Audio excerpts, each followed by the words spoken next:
रश्मि और अमर लॉकडाउन के चलते डेटिंग ऐप पर मिलते हैं। उसी बीच उनकी बॉन्डिंग बहुत अच्छी बन जाती है और दोनों एक दूसरे से प्यार करने लगते हैं। बस लॉकडाउन खत्म होते ही चट मंगनी पट शादी। उससे पहले घर में बात तो कर लो। अरे माँ पापा कभी मना नहीं करेंगे। अमर की बात सुन रश्मि खुश हो जाती है। ऐसे ही दिन बीतते हैं और देखते ही देखते लॉकडाउन खुल जाता है, जिसके अगले ही दिन अमर अपने परिवार के साथ रिश्ता लेकर रश्मि के घर पहुंच जाता है। अभी लॉकडाउन खुला ही है और कोरोना तो खत्म भी नहीं हुआ, इसलिए ज्यादा कुछ ना करके अगले कुछ दिनों में छोटे फंक्शन के साथ शादी कर लेते हैं। अमर के पापा की बात पर सब सहमत हो जाते हैं। कुछ दिन बाद दोनों की शादी हो जाती है और रश्मि अपने ससुराल पहुंच जाती है। बेटा, शादी तो तूने अपनी मर्जी से कर ली, लेकिन बहू को बोल देना इस घर में हुक्म मेरा ही चलेगा, इसलिए अपना राज जमाने की कोशिश भी ना करें। माँ, रश्मि को यहाँ सिर्फ प्यार, आशीर्वाद और अपनापन चाहिए, पैसा या राज नहीं। बेटी की बात पर सास मुंह बनाए वहां से चली जाती है और अब वो हर रोज रश्मि को परेशान करना और ताने देना शुरू कर देती है। देखो, ये है आजकल की लड़की, इंटरनेट पर लड़कों से बातें करते हुए इन्हें शर्म भी नहीं आती, और यहाँ तो देखो कितनी सीधी सुशील बनकर दिखा रही है। मम्मी, शादी के रिश्ते वाले इंटरनेट ऐप से जब किसी को कोई दिक्कत नहीं है, फिर डेटिंग ऐप के जरिए मिलना किस तरह गलत हो सकता है? रश्मि के डेटिंग ऐप वाली बात सुन उसकी हैरान सास तुरंत तुनक कर पूरे घर को सिर पर उठा लेती है, जिसकी आवाज सुन अमर और उसके पापा भी वहां आ जाते हैं। हाय मेरी माता, इतना बड़ा झूठ!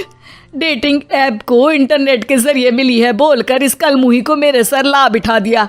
अरे नास पिटी, तुझे जरा भी शर्म नहीं आई? वहां न जाने कितने लड़कों से गुलू गुलू करके तुझे मेरा ही लड़का मिला था फंसाने के लिए। माँ, मुझे तो समझ नहीं आ रहा क्या बोले जा रही हो। डेटिंग ऐप इस्तेमाल करना कोई अपराध नहीं है, और तुम रश्मि को ऐसा कैसे बोल सकती हो? मैं भी तो था उस ऐप पर। पहले उसके लिए माँ से झूठ बोला और अब लड़ाई कर रहा है।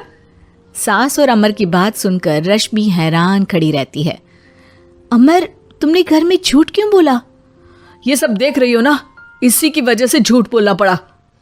एक तरफ अमर और रश्मि की ये बात चल रही होती है, वहीं दूसरी तरफ सास का नॉन स्टॉप क्लेश सबको परेशान कर देता है। सब एकदम चुप, जो हुआ सो हुआ, अब मुझे कुछ ना सुनाई दे। पति की बात सुन सास चुप होकर वहां से चली जाती है, लेकिन अब वो रश्मि के सिर दुनिया भर के सारे काम डालकर उसका जीना पहले से भी ज्यादा मुश्किल कर देती है। मम्मी, मैं आपका गुस्सा समझ सकती हूँ, आपको जो करना है कर लीजिए, मैं कभी कुछ नहीं बोलूँगी। उम्मीद है किसी दिन तो आपका गुस्सा शांत होगा और नफरत प्यार में बदलेगी। रश्मि की अच्छाई को उसका नाटक समझकर सास गुस्से के 7वें आसमान पर चढ़ जाती है और उसी शाम रश्मि को नीचा दिखाने के लिए अपनी सहेलियों को घर बुलाकर उसकी बुराइयां करने लगती है। अरे कौशल्या, क्या बताऊं, आजकल के बच्चे ना बहुत एडवांस हो गए हैं। पहले रिश्ते घर परिवार वाले सब देख परख के कराते थे, और अब ये लोग खुद न जाने कहाँ कहाँ मिलकर खुद ही सब कुछ पक्का करके हमें बता देते हैं। लड़की का कैसा दिन धर्म, कैसा ईमान, कैसा चरित्र कुछ नहीं पता, बस प्यार किया और घर लाकर बिठा देते हैं। अरे ऐसा क्यों बोलती हो? आजकल बच्चे अपने आप में बहुत समझदार हो गए हैं, और फिर पूरी जिंदगी तो उन दोनों को ही साथ निभानी है।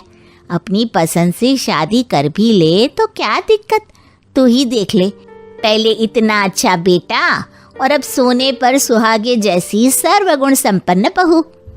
और पता है, अभी कुछ दिन पहले मेरी बेटी ने मुझे डेटिंग ऐप के बारे में बताया, जहाँ लड़का लड़की अपनी पसंद से अपने आप एक दूसरे को चुन लेते हैं, और फिर अगर सब सही रहता है तो बात आगे भी बढ़ जाती है।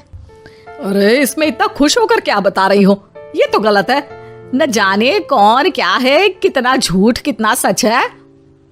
अरे पर सोचो, जब तुम किसी के बताए रिश्ते को देखने जाते हो तो क्या एक ही बार देखने से सच झूठ का पता लगा सकती हो?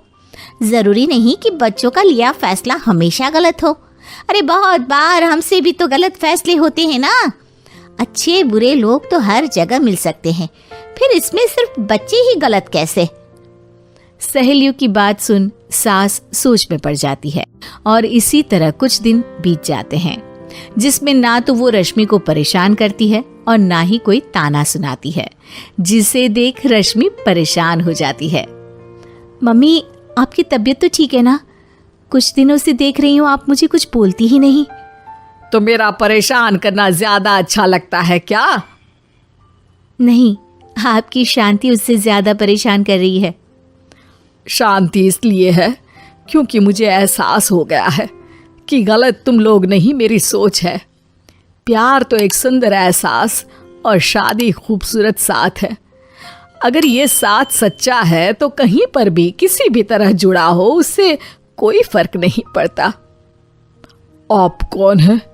इतनी अच्छी बातें मेरी पत्नी तो नहीं बोल सकती। क्या आप भी?